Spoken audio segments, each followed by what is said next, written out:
Hello mga mami!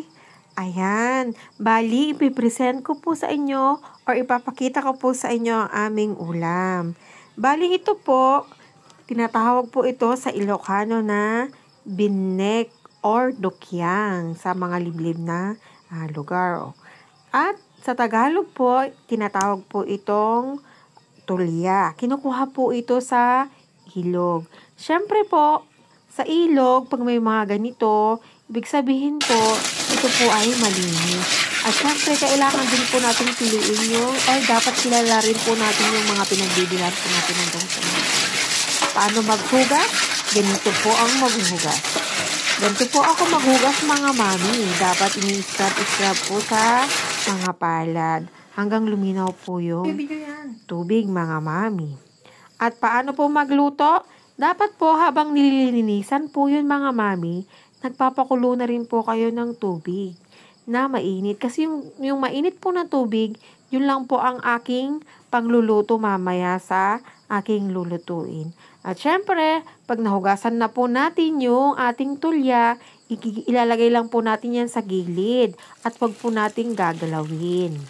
Para po, pag medyo mulat-mulat na po sila or 'di ba pag hindi po sila ginagalaw is unti-unti po silang bumubuka.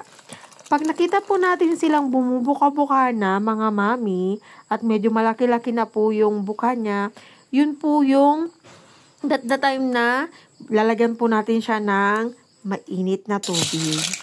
At para maluto po siya, tagal-tagalan lang po natin siyang ibabad. Ganun po ang pagluluto nito. At tinatawag po nila itong pinalkang or binagoongan sa Ilocano. Nakita nyo naman po kanina yung mga rekado mga mamis. At syempre, balik po tayo dun sa pagbababad.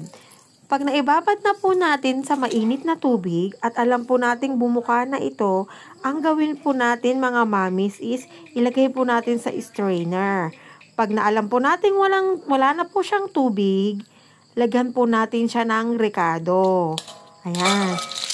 Siyempre, depende rin po sa inyo kung gaano karami yung luya na ilalagay, dami ng kalamansi na ilalagay, dami ng paminta na ilalagay, at siyempre, mga mami, magkakaiba naman po kasi tayo ng panlasa. At pag nakuha po natin yung gusto po natin, yung mga rekado, yan po yung time na ihalo-halo na po natin. Ayan, ang sarap niyan mga mami.